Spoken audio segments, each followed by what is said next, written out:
All right, I'm joined by the king of sports management, the Don, Abe Kawa, my main man from Miami, who just recently had a daughter. He's not getting enough sleep, but he's such a sick cunt. He puts in time to do this sports betting podcast for UFC Fight Night 178 this weekend.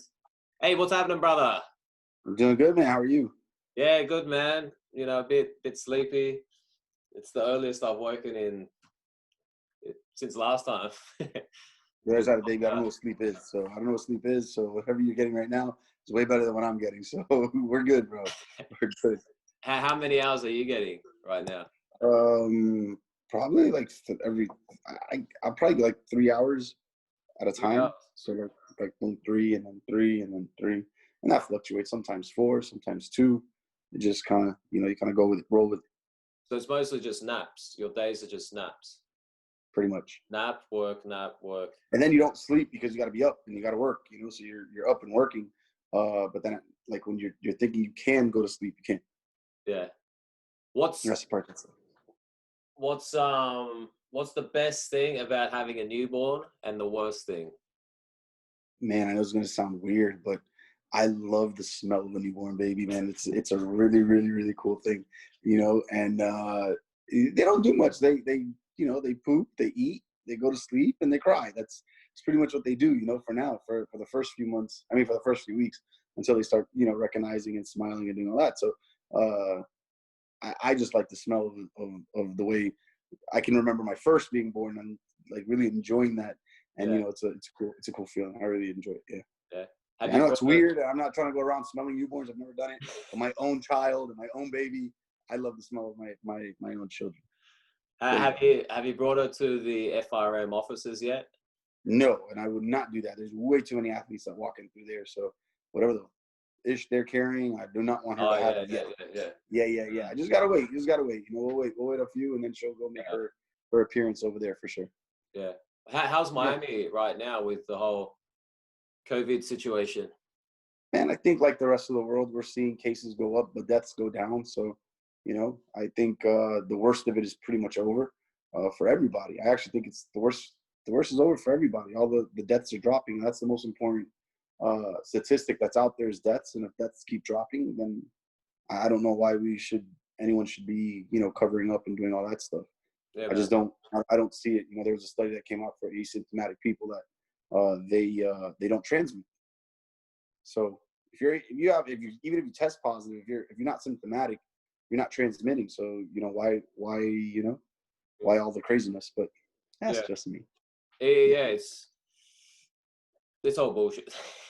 The face masks don't even fucking work. It's exactly, dude. I tell everybody, if you think a face mask works, just use the restroom, walk outside, put on the mask, then walk back inside. If you smell it, it doesn't fucking work, man. It doesn't work. It's the same thing. It's the same droplets that are in the air. You're breathing it in, So man. No, it's all it's a man-made disease that No, I don't want to get into it. Fuck that shit. Yeah. We're talking fights, man. We're talking fights.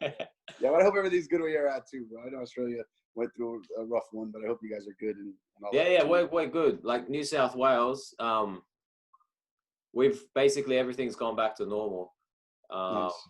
You can go to restaurants, bars have like a maximum of 50 or 100 people per bar. Because it makes a difference. Yeah. Hey, get this. If you go to a bar and you walk across the bar and pick up a girl, you speak to some girls or even dudes, and the police does a walkabout, right, and sees you, they can fine you $200 or $300 for trying to pick up a girl. Yeah, crazy. They don't want any interaction. That's why like dance floors and shit. You can't have a dance floor. There's no DJs. So you guys are killing it with the house parties. House parties are going on. Yeah, I'm about to say everybody's having a house party in Australia. That's exactly what's going on. I believe that. Okay, whatever. Yeah, man. No cover. Bring your own liquor. It's the best type of party. I feel you guys. Yeah, man. Like the one I gave you boys before we left. I remember that. Yeah. It's good times. It's Yeah, good man. times. Yeah. It's gonna happen every year. Down. So down. Yeah. All right, Abe, let's get into this. I'll start with the main card. There's 4 bouts. The first one is Maurice Green against Gian Vilante.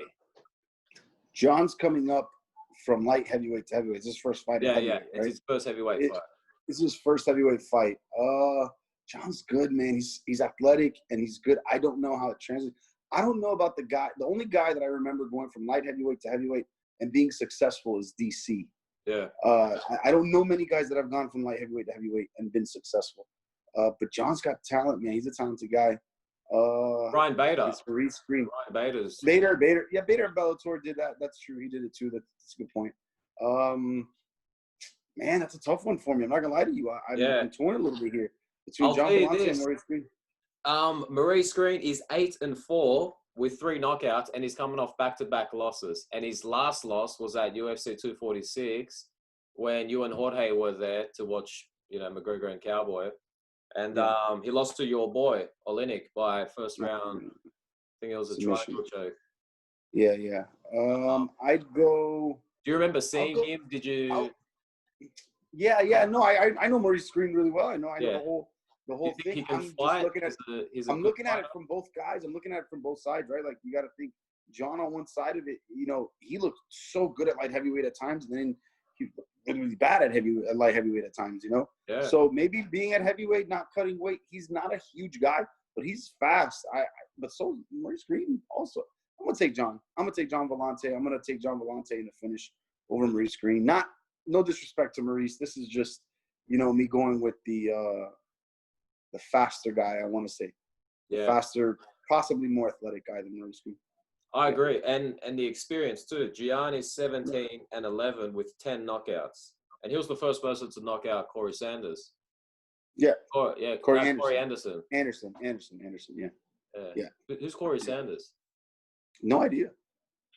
Maybe you're thinking of Colonel Sanders from KFC. Gian is paying $2.94. I take that all day. Yeah, Maurice is the favorite, coming off back-to-back losses. It's because of what I told you. You don't see a lot of light heavyweights come up and do very well, but I think John can actually make a good move in it. The only thing is, stylistically wise, this falls into Maurice's game plan. John's gonna stand and bang with him. He's not gonna try to take him down. That's where I think Maurice gets, gets hurt, is there. But John packs a punch. Like I said, I'm going with John just based off of being the faster guy. Yeah. More so than Maurice. That's it, really. All right. Okay. So I agree with you, man. I reckon that's value. Like, that is solid value. Yeah. Gian's paying almost $3. He's more experienced, faster. Yeah. I just say that's good value. I'd bet if you normally bet $100, put $100 on Gian. Yeah. I'd go with you on that. Yeah. I might be cash apping you later.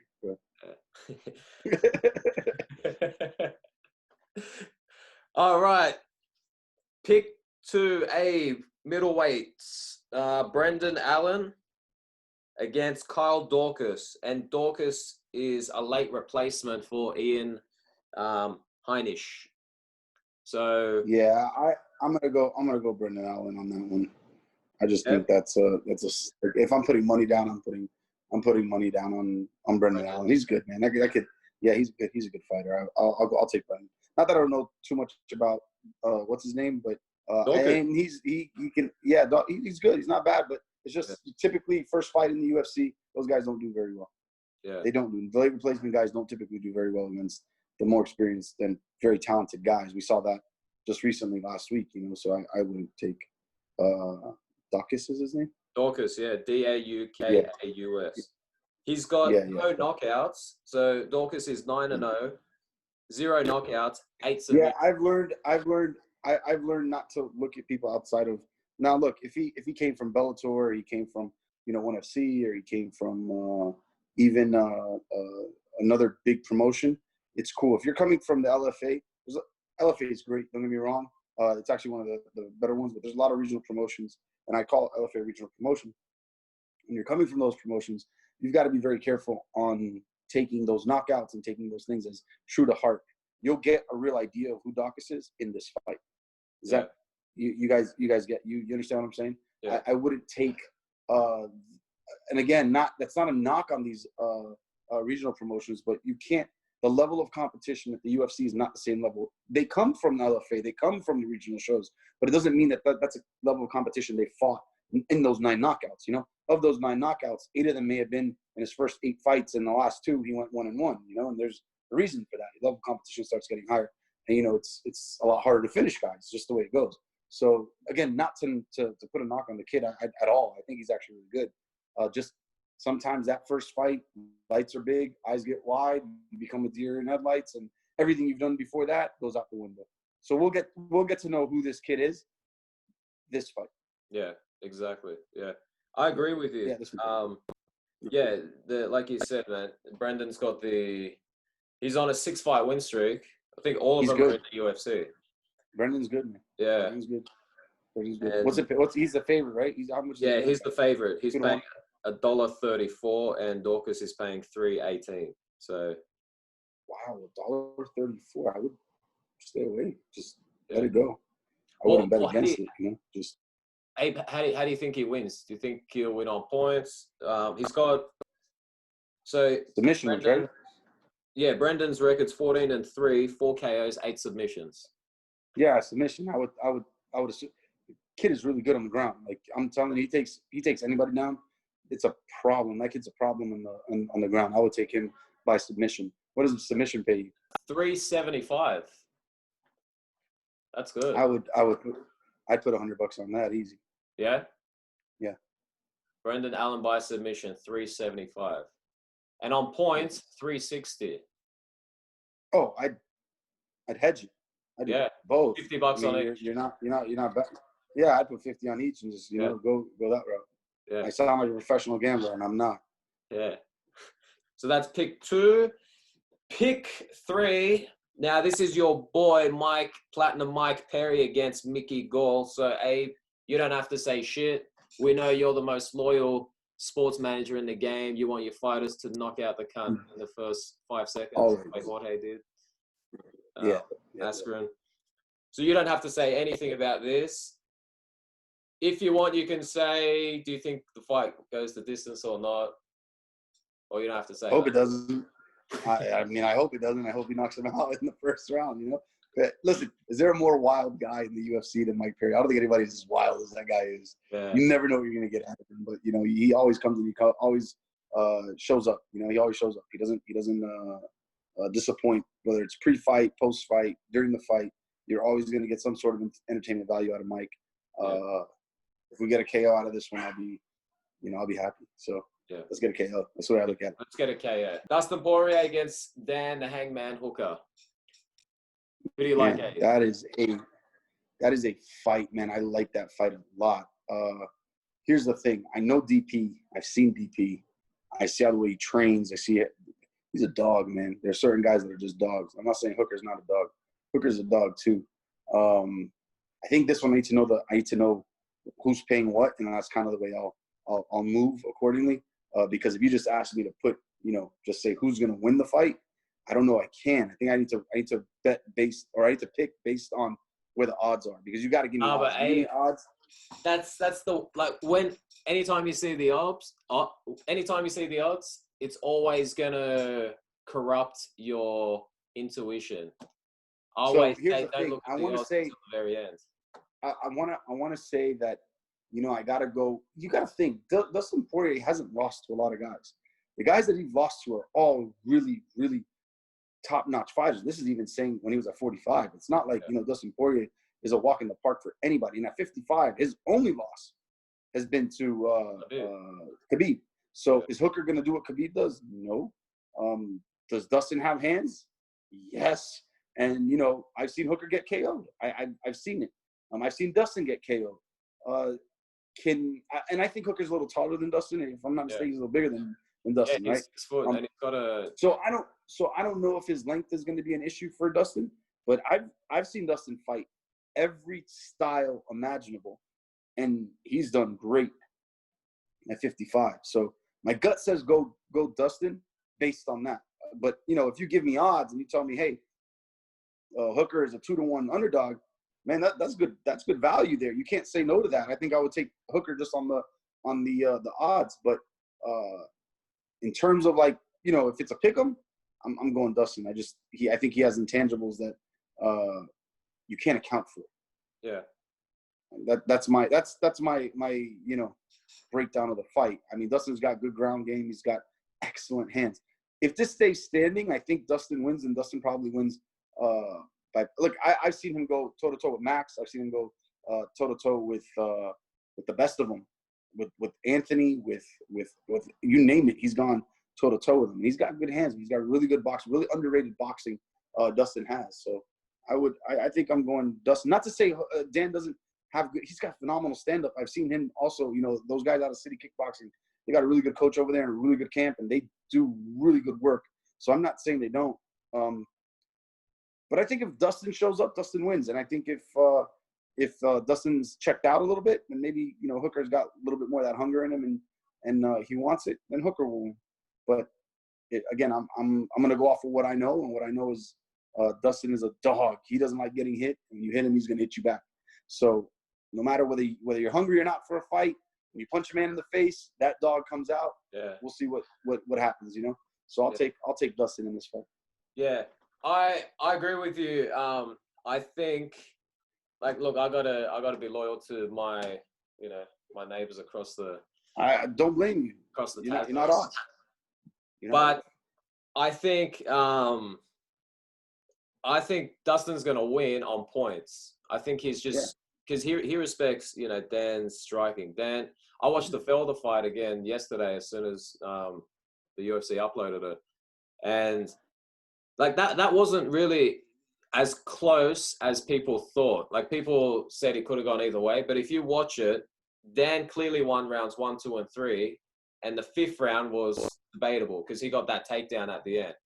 Round 4, Felder won easy, but yeah, apart from that, you know, I reckon that should have been a unanimous decision for Dan. So, yeah, I think people really overlooked that. You want an interesting stat for you, because I know you're you got all the, you want all the inside stuff. I saw a tweet today. I thought it was bullshit, but then I want to go look at it. Every person that's beaten Paul Felder, they've lost their very next fight. Really? Every single person that's beaten Paul Felder has lost their very next pro fight. Every single one of them. So keep that in mind. Just keep that in mind as a trend, I guess, you know. Yeah. But it could be bullshit. You just never know. Yeah. You know? If you think Felder won that fight, then you're clear. If you think Felder lost that fight, maybe this is the fight Hooker loses. You know? Yeah. Well, that's how, like, I think it's going to be, I think he either wins by knockout, which he can do. He can easily knock out Poirier. If Michael Johnson could knock him out, then Dan Hooker shouldn't have any issues. But I think Dustin, after the loss to Khabib, I think his training has just gone up, and, you know, another notch. He now knows, all right, the best. He went 3 rounds with the best fighter in his division. So I think, yeah, he's going to fight a really smart fight. He doesn't want to get knocked out, so he's just going to stay out of range. I don't think he can really take down Dan. Dan's got, you know, a good takedown defense. So I think he just outpoints Dan. That's my prediction. Yeah. I would second that. Yeah, not bad. Yeah, you second that? All right, that's fine. Yeah, second that. It's not bad. Yeah, I've got good breakdown. Yeah, and the odds for that. So Abe, the money line is Dustin 141, and Hooker's 282, and Dustin to win on points $4.50. $4.60. Oh, take that all day. Yeah. Yeah, you got to take that all day. Yeah. Yeah, I would do that. Yeah, that's nice. Shit. Yeah. It's really good, actually. Yeah. If you want some action, I got you covered. Oh, I got you. I'll be texting. That's for sure. That's for sure. All right. So that was the 4th pick. Actually 3rd pick. We didn't. Yeah. Perry and Vicky Gold. We just want Mike Perry to win by knockout. Yep. And yeah, that's the picks. Abe, I got to ask you this. Jorge, what's the latest? What's going on with our boy? Man, Jorge is great. I'm gonna tell you, great. He is great. It's crazy. A lot of stuff has come out. It's a lot of stuff has come out. A lot of information that he's put out himself has come out, and he absolutely wanted that fight with Usman. I can tell you, he absolutely wanted that fight with Usman more than anything. He wanted that fight with Usman. There comes a point in every fighter's career where there's a crossroads. In those crossroads, you've got to make up your mind and determine, what is what and how much you're worth. And if your worth is what they tell you it is, then that's your worth. And you accept it, and you accept that. He felt he was being punished because the current champion can't draw. And he said that's not his fault that the current champion can't draw. So he's training. He's been training. He brought in some of the best wrestlers in the world to prepare for Usman. So he was absolutely sharpening his tools. He had a great game plan. I know exactly what he was going to do, throughout the fight. And, if it lasted that long, I don't think it would have. But, if it would have, he had a great game plan. He had a good plan A, B, C, D. He went through every single scenario you can imagine to be ready for that fight. And, I'll say this. We were told Usman requested more money to fight Jorge. So I get it. Jorge is the draw. He's the man. So you want that, Conor says red panty night. Jorge says no panty night. That's what he calls it, Jorge says in Miami it's no panties and red bottoms. And everywhere else in the world, I guess it's red panties. So that's what Jorge says. And he's become that guy. I think right now the UFC, they know it. I know they know it. And they really want to see Jorge fight. This is not a terrible situation. I could say that honestly, comfortably speaking, it's not a terrible situation, but man felt disrespected. So, this is where we are right now. He decided he's worth more than what they wanted to put together for him. And I would never in my life tell another man you're not worth it. If you feel like you're worth this amount of money, then you should be worth that amount of money. And that's where you should be at. His lifelong dream is to get that gold. He wants that gold around his waist. He's already collected one belt. He's got the one belt nobody in the UFC has. There's not one person that can get it from him. It's one of one. And if you want to, put everything in perspective, he's the man. He knows he's the man. It's not like, he needs anybody to tell him he's the man. He knows he's the man. So that's the way he goes into every negotiation accordingly, Yeah. Do you think now that Usman's gonna fight Burns, the Diaz rematch, do you think that's gonna come earlier than we tried? We tried for it. We asked for the Nate rematch. At that point we said, if you guys don't want to give us Usman, give us Nate. We'll take Nate. We'll fight Nate again. The man gave him his word he was gonna run it back with him. And I know Jorge, Jorge, he says he's gonna do something, he does something. So our initial thing to Nate was, this is behind the scenes. We told him, we said, man, we win that belt, we'll run it back with you for the 170-pound belt instead of just the BMF. We'll put a whole lot more on the line. You hook Jorge up, Jorge's gonna hook you up. We absolutely put it out there for him like that, and he was, Nate and his people apparently seemed down for it. And when all this kind of hit, I reached out. I said, hey man, will you guys be willing to run it back now sooner than we thought? And Nate was down. Nate's a G, man. Nate was down. The UFC had no interest in it, which is where we're at. It's where we're at. They want Jorge to fight for the title. Jorge wants to fight for the title. But Jorge loves fighting, and he makes a lot of money in the liquor business. His brand is booming. It's not like it's not hurting for money. He just loves to fight. It's what he's been doing for 17 years. This is his profession, is fighting. And he loves it. And that's all he wants to do, man. He wants to get in that cage. He loves to entertain. He loves to perform. And he loves to do that. So his love is that. It really is. But his love for the game, he already fought for chicken McNuggets, man. Here he did that. He's not doing that anymore. He doesn't want to do that anymore. He wants to be treated like, I'm worth it. So this is just more of a respect factor than it is anything else when it comes to him. He's not a man of like, I gotta fight for $5 million or $40 million. That's not what he's saying. What he's saying is, show me the respect. I put in the hard work. I put in the blood, sweat, and tears. 17 years at this game. I had the best year in the history of your sport, of your organization. You know, treat me like I am. You know, that's it. That's pretty much it. Yeah. Yeah, that's the way man. it feels. Yeah, you got to respect that. Every true fight fan, you know, knows what he's doing and respects what he's doing. The only guys that have come out and said anything negative are the guys that don't know. Like, you know, I've heard some of the guys that are out there and they say things like, "Oh, just fight," and you know that those guys have to understand he's not fighting for peanuts anymore. So when you fight for peanuts, it's just fight, you know. And if you don't know numbers and you don't know what's out there and you don't know what's available, this man has boxed. He's been in so many different organizations. He's been in organizations that paid him a lot of money. He's been in organizations that didn't pay him a lot of money. He understands the business of the sport. So he's not a guy that you could just sit there and say, take this and be happy. He's not that kind of guy. So for the guys to say just fight, he's above that. I know that sounds a little, you know, snobby in a way, but it's not. What he's saying is he's not where they're at. And if you don't know where the numbers are for yourself, then you don't know what he's fighting for at this point. You see, there's a difference in just kind of like knowing. I had a guy ask me, like, "Oh, you know, if your daughter wants to be an actress, you're going to represent her." I'm like, "No, I'm not."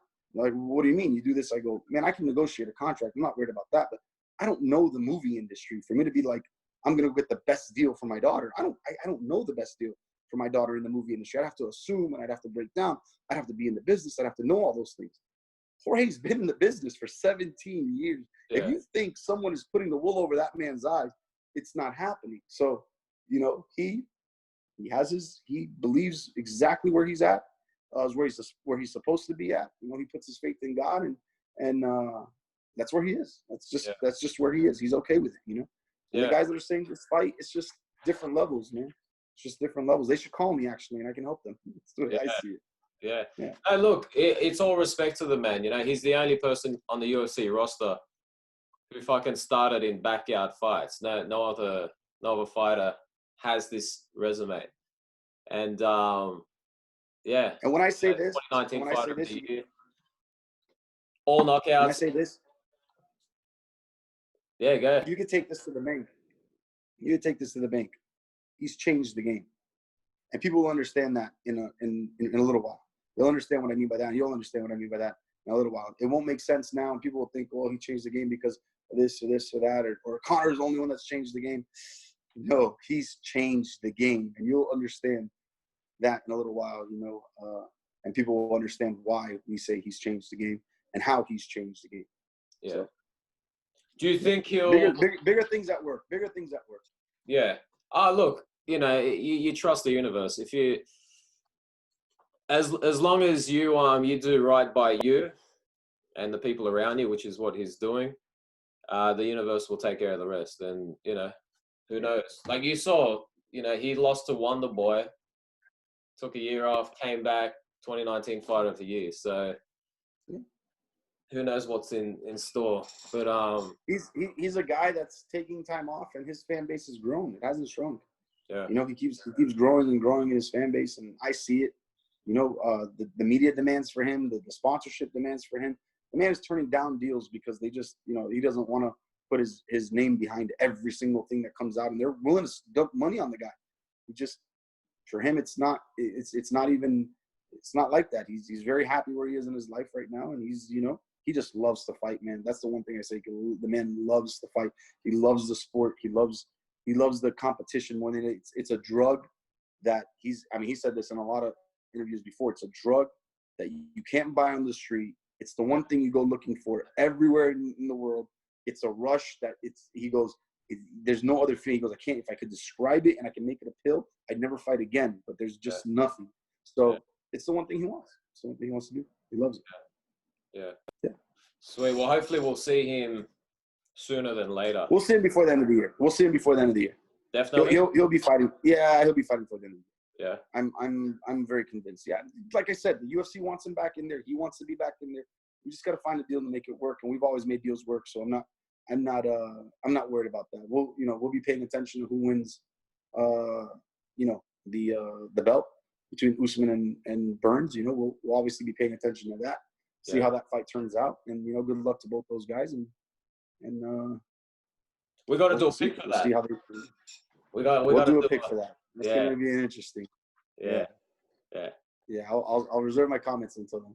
Yeah, my man. All right, Abe. Thank you. We appreciate your time as always.